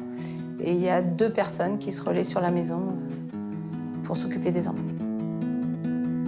Aujourd'hui, Choupi découvre sa nouvelle maison. Choupi en attend avec impatience la Naissance. la naissance de sa petite sœur. Sur la villa, il y a 5 enfants. J'en ai 2 qui viennent d'arriver il y a 2 mois et j'en ai 3 qui sont là depuis bientôt 3 ans. Vous êtes toujours d'accord quand vous allez vous coucher? Non. Voilà. Donc regarde, nous montons nous coucher sans rechigner. Est-ce que tu peux deviner qu'est-ce que ça veut dire sans rechigner? Ça, c'est discuter. Sans se plaindre. Sans dire « Oh non ». Les enfants, ils sont placés généralement pour des choses graves, pour des maltraitances ou pour des négligences. Des enfants qui n'ont pas l'habitude d'être soignés, d'être lavés, d'être nourris. Tu t'es lavé les mains? Oui. Je crois que tu peux y retourner. Mon rôle auprès de ces enfants, c'est beaucoup dans le quotidien, en fait. C'est très compliqué parce qu'on n'a pas à se substituer à la maman, en aucun cas. On essaye de construire du lien, de restaurer du lien. Je fais comme une maman, voilà, mais je ne suis pas leur maman. Bon appétit! Merci. Have a good meal. Et toi, Léa, le centre aéré hier, t'as fait piscine. Dis donc, je voulais te demander, ton maillot de bain, il n'est pas trop petit? Ah bon? Ces enfants, ils ont besoin d'attention, d'affection. Ils ont besoin de comprendre ce qui leur arrive aussi. Allez, vous montez, vous prenez votre pile de linge. C'est bon. Vas-y, tu peux monter.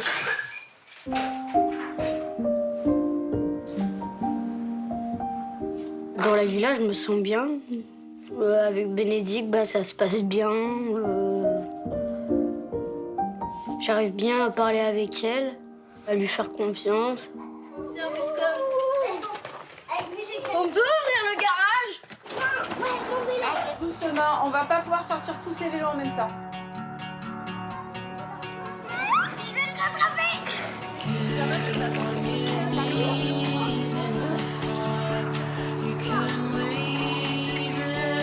Elle roule.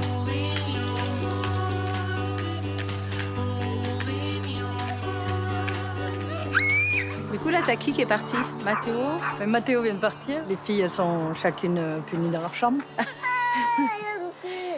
Je vais prendre les 3 et avec Ophélie, on va les pique-niquer. C'est cool.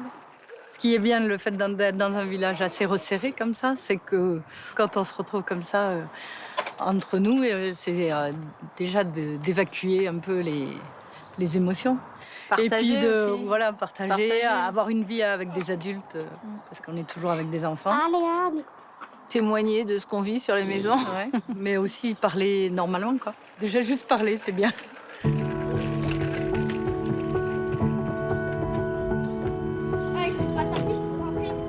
J'espère qu'ils seront heureux et j'espère qu'ils auront les atouts pour arriver à vivre avec ce qu'ils ont vécu. Qu'ils arrivent à être sereins avec eux-mêmes, qu'ils arrivent à avoir des enfants et qu'ils arrivent à pas reproduire ce qu'ils ont vécu. Ça serait déjà pas mal.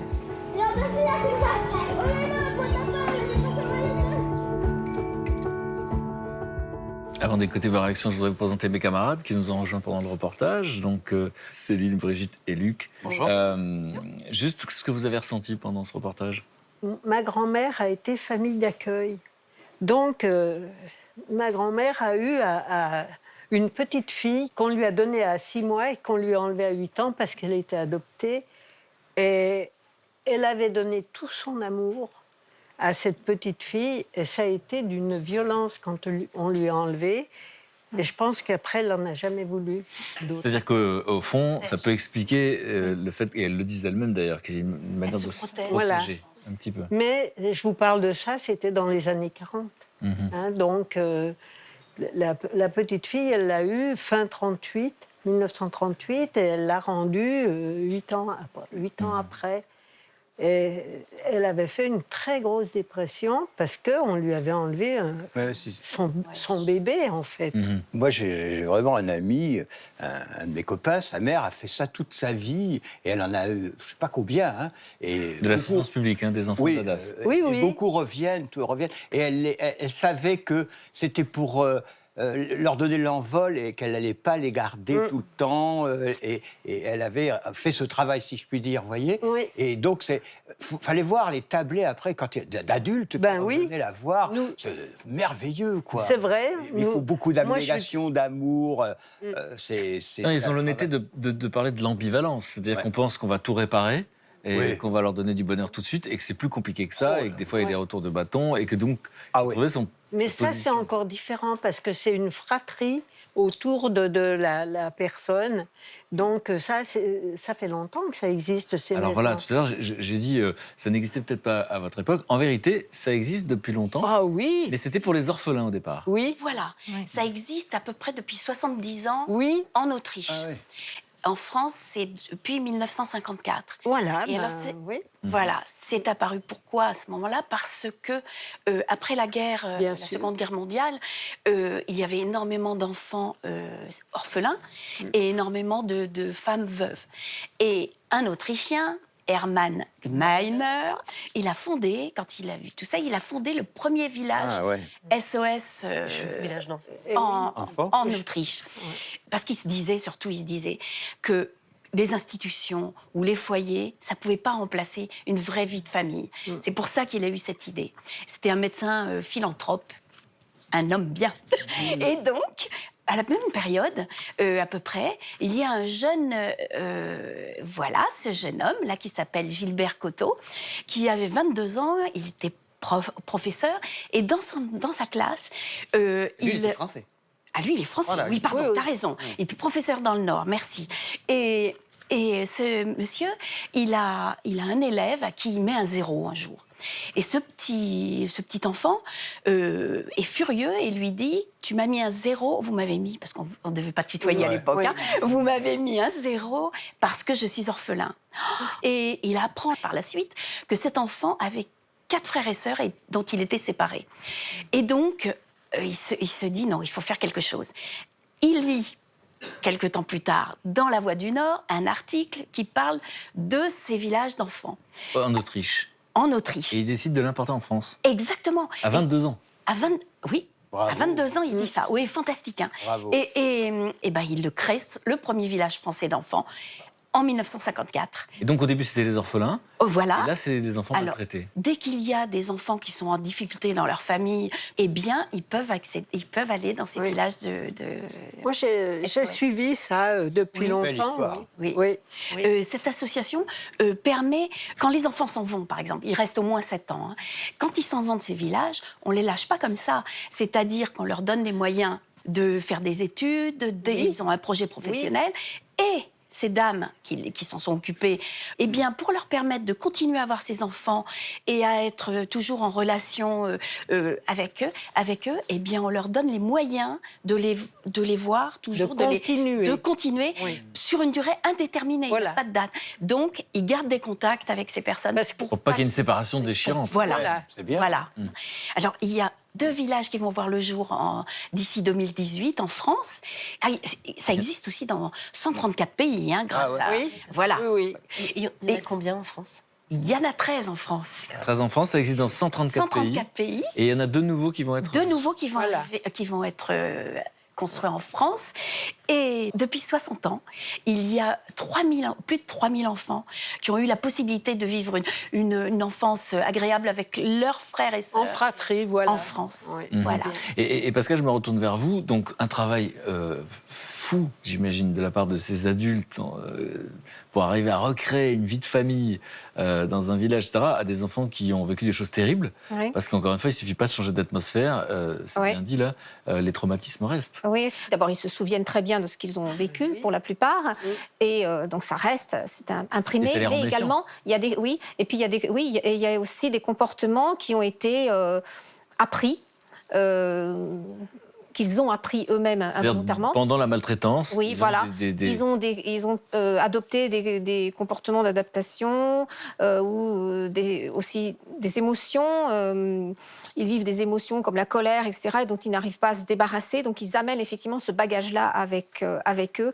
Et une phrase que prononce l'enfant, c'est qu'il dit « j'ai confiance ». Et on suppose que quand on a vécu de la maltraitance, on a du mal à faire confiance. Oui, c'est énorme. J'ai confiance. Ouais. C'est une très belle phrase, surtout dans la bouche d'un enfant qui a vécu ce qu'il a probablement vécu. Donc SOS, village d'enfants, extraordinaire. Merci Brigitte. Luc, des livres pour ceux qui ont vécu des choses difficiles, des relations toxiques. Voilà, des relations toxiques. Alors, je vous ai fait une petite revue de livres intéressants. Le premier, Ces mères qui ne savent pas aimer, de Suzanne Forward. Suzanne Forward, c'est une psychothérapeute américaine de renom, bien connue, qui a eu pas mal de succès. Là, c'est aux éditions Poche Marabout.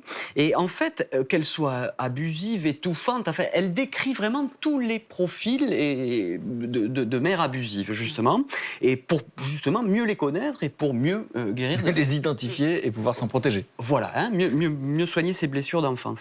Et elle a elle-même éprouvé des techniques, des petits exercices, des petites choses à faire à la maison, justement, quand on a été victime comme ça d'une mère toxique. Par exemple alors, il y a un exercice là que j'ai trouvé très intéressant qui s'appelle la liste des mensonges et vérités. C'est-à-dire qu'on fait 2 colonnes, on le voit ici, on a des colonnes mensonges, vérités. Et ce sont des phrases qu'on a pu entendre à longueur de journée, tout le temps, mais des fois plusieurs fois par jour même, qu'on cite et qu'on note. On a entendu « tu es égoïste » par exemple. Et en face, on met les vérités, qui sont les vérités qui nous sont propres. On m'a dit que j'étais égoïste. Non, moi je me trouve plutôt généreuse, altruiste, enfin généreuse quand on est une fille, parce que ça étudie beaucoup les relations, surtout mère-fille, ce bouquin. Je suis généreuse, altruiste et bienveillante envers les autres. Autre exemple de reproche. Autre exemple de reproche. Dans le même exemple. Oui. Voilà. On me dit, tu seras toujours ma petite fille, hein, tu seras toujours à moi. Ben non, je suis un adulte avec ma vie propre. Je choisis ma liberté. Je n'ai pas envie d'être étouffé. D'accord.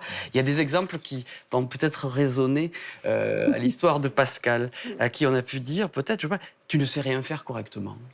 Quelque chose que. Hein. Et alors dans la case vérité, c'est gentil encore ça. Oui, ça c'est gentil. Vous l'avez entendu autrement. Vous l'avez entendu autrement. En face, dans ces vérités, ben non. En gros, tu es jalouse de moi, tu ne supportes pas. Et alors que moi, ma vie, elle se passe bien si je la prends. Mais autre mensonge, peut-être que je me dis que vous avez entendu, tu n'es pas assez doué pour réussir. Ouais. C'est un incapable. C'est une manière douce de dire les choses. Voilà, hein, là on des est dans choses le... pas sympas. Voilà. Et Ça, c'est ce qu'on appelle... En face, ben non, je réussirai malgré toi et malgré tes tentatives de me détruire. Voilà. vous donne de sourire, Pascal. Petite Bah oui, non, c'est parce que vous avez une de vos collaboratrices qui a pris contact avec moi et qui est du Maroc. Et donc Elle est de Fès. Et moi, j'ai des Non, mais chaussettes attendez. Pardon, et c'est pour ça que vous souriez. Ouais, attendez, elle est charmante. Et elle me dit vous étiez à Fès. Je dis oui, parce que j'ai dit, quand j'étais enfant, mes parents étaient là-bas et ils étaient pauvres. Et puis on allait devant le palais de Jamaï. Et tout petit, malgré tout, les assassinats de ma mère, je me disais, mais je me disais, oh le lapsus, je me disais, un jour j'irai au palais de Jamaï, moi. Eh ben, j'y suis allé, j'ai emmené ma femme, on a resté une semaine au palais de Jamaï. Et bim. Vous voyez, c'est ça, Être stimulé par le dénigrement. Stimuler, dire, un jour je pourrais me le payer. Donc finalement, tous ces gens qui ont... Et donc c'est ça, quoi. Et ce que vous voulez dire, c'est que votre mère, finalement, qui était quasiment incorrigible, on l'a vu, jusqu'à la fin de sa vie, parce que c'était vraiment nauséabond, violent et toxique à chaque fois. Mais finalement, elle vous a stimulé d'une certaine Ah oui. Ah bah c'est un ressort. À partir du moment où on dit tu te trompes, bah évidemment. Vous confirmez, René? Moi, Ça stimule. Tout à fait. Mon compagnon, que vous avez vu, Gérard, ça faisait Il est dans le jardin en train de prendre l'air. 6 ans qu'on était ensemble. Et ma mère, qui avait mis le grappin sur moi, un jour, je lui parle de Gérard, je ne sais pas pourquoi, elle me dit « ça ne durera pas ». Ah oui, bah ça je l'ai entendu. Alors je lui dis « mais quoi ?» Je lui dis « tu m'as déjà foutu en l'air mon couple, alors là c'est fini ». Et ça fait 30 ans. 33 ans 33 ans d'amour. Donc, Tu sais comment elle l'appelle? Elle l'appelle mon amant. Dites 33. C'est mon amant. Je le présente depuis des années comme mon amant. Un peu décrépit, certes. Oh, il n'est pas là. vous avez donné tort à votre mère. Oh, Ah oui. Justement, j'allais vous en parler peu après, pas tout de suite. Allez. Deuxième petit exercice que propose cette psychothérapeute, très intéressant, d'écrire une lettre. Écrivez une lettre bah voilà. Moi, la preuve, Lettre à 13 ans. Ouais. une lettre où on écrit en fait tout ce qu'on a vécu, tout ce qu'on a subi, toutes les souffrances qu'on a vécues, Tout ce qu'on a ressenti. tout ce qu'on a ressenti, et aussi ce qu'on attendait d'une mère aimante à ce moment-là. Est-ce que dans l'exercice, on écrit la lettre ou on l'envoie aussi? Pour l'instant, on l'écrit, ça c'est une autre étape. Et après, ce que propose la thérapeute, c'est cette lettre de la lire à haute voix. Oui, ça je l'ai fait. Ouais. Et ça vous a fait du bien? Ah ben, ça fait toujours du bien parce que déjà, en son, ça extériorise de son propre corps, même si c'est nous l'acteur du son. Et puis, si on arrive à le faire devant un miroir, on peut donner une émotion du regard qui est très importante. Et puis après, il y a la spontanéité de laisser venir les choses. Ça peut être très aidant, mais à chacun sa vitesse et ses étapes. Vous trouvez, Pascal, que ça peut être intéressant de Vous voyez pourquoi elle propose ça? Oui, ça peut être très aidant. Et pour une raison bien simple, c'est que dans ces histoires de maltraitance, l'abus, il est sur l'identité aussi énormément.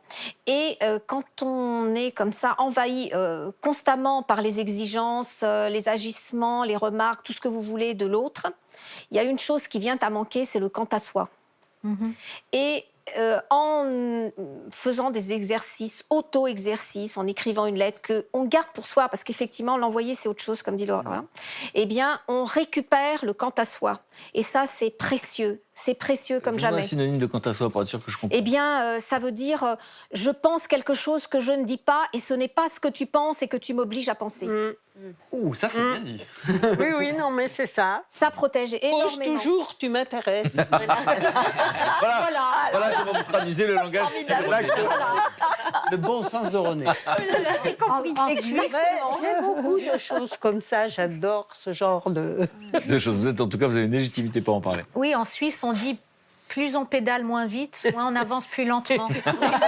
C'est vrai, en Haute-Savoie, on le dit aussi. Vous êtes voisins. Et on est voisins. Et à la fin, ça veut dire que toujours tu m'intéresses. Alors, donc, Mais Allez. ce livre, ce que je trouve assez joli comme petit clin d'œil, Ah oui, c'est moi, qu'elle ça me plaît, s'appelle ça. Forward. Suzanne Forward. Et Forward en anglais, ça veut dire en avant. Ouais. Deuxième ouvrage, la relation mère-fille, 3 clés de l'apaisement. Voilà. Patricia Delahaye, qui est psychosociologue de formation, Les et qui clés, est oui. coach de vie, aujourd'hui est conférencière. En fait, elle a recueilli une centaine de témoignages de mères et de filles, et elle s'est rendue compte que dans cette relation amoureuse, enfin dans cette relation en tout cas tissée, eh bien, nos mères nous façonnent. Enfin, façonne en tout cas, je suis un garçon, ça ne nous aura pas échappé, mais façonne en tout cas la relation mère-fille. Et, ça va, c'est tout bête, hein, ça va de la façon dont on va plier le linge et l'étendre, par exemple. Étendre le linge, plier les draps. Hein, ouais, nous ont transmis ça. Hein. C'est vrai. Bien, Brigitte, tu plies les draps comme ta mère? Comme ta mère, t'as Ah oui, oui, oui. Ah non, moi mieux. Mais non, moi les torchons, mieux, hein. les torchons, Moi, il c'est faut que ce exactement soit le moment. clean. J'ai besoin. nos mères sont des En tout cas, modèles. il y a une forme de conditionnement inconscient, même sur des petits détails comme Mais ça. oui, par exemple, se maquiller. Il y a des mères qui vous apprennent qu'on peut avoir plaisir à se maquiller, d'autres qui vont vous dire que c'est une perte de temps et que ça ne sert à rien. On sonne à la porte alors que c'est pas prévu. Il y a des mères qui vont être « Mon Dieu, qu'est-ce qui c'est ?» D'autres qui vont dire « Ah, tiens, qui c'est ?» Ça me fait plaisir. Tu comprends ce que je veux dire? Il y a toute cette façon de... Bien sûr, je comprends. Non, mais effectivement, donc c'est des petits détails de la vie quotidienne. Voilà. Donc, elle propose en fait 3 clés d'apaisement qui passent par le comprendre comment est tissée la relation avec sa maman, s'ajuster, c'est-à-dire toutes les façons qu'on va avoir d'avoir des petits compromis, de se dire non, des limites, ça je fais pas avec toi, voilà. Et enfin, aimer, parce que quand on est victime d'une mère toxique ou quand on est victime de qui que ce soit ou de quoi que ce soit, très souvent on est coupable, n'est-ce pas, Pascal? Eh bien, de se sortir de cette culpabilité et d'apprendre à s'aimer soi-même. Voilà. Mais on l'aime quand on l'aime sans. Moi, ma mère, je l'aimais sans condition. Et j'allais dans tout ce qu'elle voulait.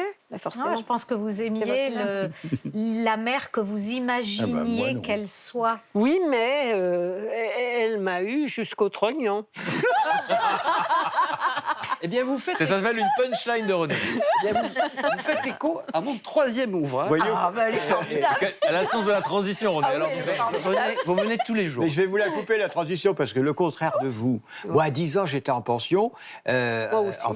Et il y a des parents qui ont un accident de voiture. Un de mes copains perd ses parents, quoi. Il devient orphelin. Mais je l'enviais. Vous vous rendez compte? Mais je comprends ce que vous dites, mais terrible, avec quoi. du recul. Quelquefois, j'avais demandé à ma grand-mère si j'étais de l'assistance publique. C'était pas pour rien. bien sûr. C'est parce que je sentais bien que du côté de ma mère. Et pourtant, je devais avoir 6 ans quand j'ai posé la question. C'est horrible. Le 3e livre. Dernier ouvrage, Guérir de sa mère, de Brigitte Alain Non, Dupré. Vous la connaissez? Non, c'est le titre. Non, c'est le titre qui vous inspire. Oui, j'ai guéri. Psychanalyste. Je l'ai tué, Psychanalyste, moi. oui, et psychologue clinicienne. Et Vous la connaissez, Pascal. Donc là, c'est quand même une invitation, ce bouquin, un peu plus ardu que les précédents, une invitation vraiment à pousser la porte d'un cabinet de psychanalyste. Hein, voilà. Et c'est pas pour qui ce n'est pas forcément évident, eh bien, elle donne tout un tas de témoignages et de questionnements. C'est-à-dire, on se pose plein de questions. Et une question qui m'a intéressée, surtout par rapport à votre témoignage, qui est comment réussir une vie amoureuse quand on a une maman qui est un petit peu toxique. Et alors là, il y a un exemple très intéressant qui est celui de Sabina, qui est une dame qui a vraiment tout réussi dans la vie, qui même déjà adolescente se disait je ne vais pas avoir un amoureux au lycée parce que ça pourrait faire chuter mes résultats scolaires. Hein, et les parents ne démentent pas, effectivement. Oui, ils auraient pensé pareil. Et à partir du moment où elle a déjà 30 ans, une situation super dans une multinationale où elle travaille dans la finance, et elle cherche un compagnon, mais elle n'en trouve pas. Et alors qu'elle est très belle et très bien. Et alors elle parle du compagnon rêvé comme d'un profil idéal pour le poste, comme on dirait, le poste dans l'entreprise. Elle dit lapsus qui la fait rire. Et elle dit, et dans sa relation très fusionnelle avec sa mère, où elle attend des réponses, elle dit, j'ai l'impression que ma mère a besoin de moi, elle a besoin que je ne la laisse pas tomber. Elle aura toujours besoin de moi.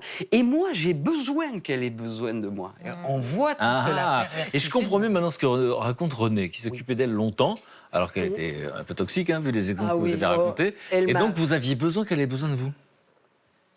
Alors, j'ai l'impression d'avoir compris un truc. Notre mère, c'était notre Dieu, notre planche de salut. Mais il y avait quand même le fossé creusé. Céline, on a parlé tout à l'heure de la peur qu'on peut avoir quand on a été maltraité de reproduire quand on est parent. Et il y a une association, du coup, qui s'adresse à ces parents qui ont peur de reproduire. Oui, c'est ça, c'est l'association Estrelia, c'est le centre parental Estrelia. Parce que le constat, on le fait, c'est déjà difficile de devenir parent, mais quand on n'a pas eu de modèle, quand on a été abandonné, qu'on vient d'un foyer d'accueil, qu'on ne sait pas ce que c'est qu'être parent, créer un couple, créer une famille et avoir un bébé et savoir comment l'élever, c'est l'énorme inconnu. Donc c'est ce constat-là qu'a fait un pédopsychiatre qui s'appelle le docteur Jean Hébert, et il développe cette association-là à Paris, et elle a la particularité d'accueillir 15 couples dans un environnement qui offre une aide sociale, psychologique, culturelle, médicale bien sûr. En quoi ça consiste ?